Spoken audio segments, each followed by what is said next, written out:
देशातील पहिल्या महिला सर्परक्षक वनिता बोराडे यांना राष्ट्रपती कार्यालयातून विशेष निमंत्रण। भारतीय डाक विभागाच्या विशेष दूत मार्फत स्वातंत्र्य दिन कार्यक्रमाचं निमंत्रण। देशातील पहिल्या सर्परक्षक महिला बुलढाण्याच्या वनिता बोराडे या गेल्या अनेक वर्षांपासून वने, वन्यजीव, पर्यावरण यामध्ये संरक्षण, संवर्धन आणि संशोधनाचं कार्य करतात। त्यांनी आजपर्यंत वन विभागाच्या सहकार्याने 51,000 पेक्षा अधिक साप पकडून त्यांना नैसर्गिक अधिवासात सोडून जीवनदान दिले। त्यामुळे त्यांची इंडिया बुक ऑफ रेकॉर्डमध्ये नोंद करण्यात आली आहे। यासह त्यांना विविध पुरस्कार देखील प्राप्त झालेत।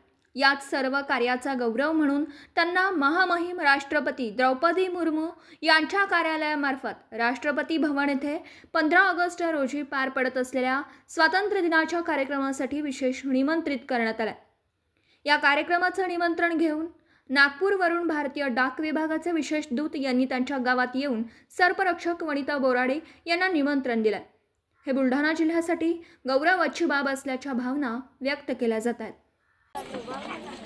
आनंदाचा दिवस आहे। आज बोथा या गावी जागतिक सर्पमित्र वनिताताई बोराडे यांना या वर्षीच्या स्वतंत्र दिनानिमित्त महामहिम राष्ट्रपती यांच्या हस्ते पारितोषिक वितरित होणार आहे।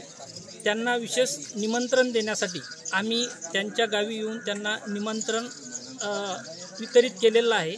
तरी मी त्यांना हे निमंत्रण पत्र वितरित करून त्यांचे खूप खूप अभिनंदन करतो। मी जे आत्तापर्यंत वने, वन्यजीव आणि पर्यावरण यामध्ये संरक्षण, संवर्धन आणि संशोधन हे जे मी कार्य केलेले आहे त्याबद्दल आपल्या देशाच्या राष्ट्रपती श्रीमती द्रौपदी मुर्मू यांचे 15 ऑगस्ट 2025 या निमित्त मला निमंत्रण पत्र डाक विभागामार्फत काळेसाहेब स्वतः इथं घेऊन हजर झालेले आहेत आणि त्याबद्दल मी त्यांचे खूप खूप आभारी आहे।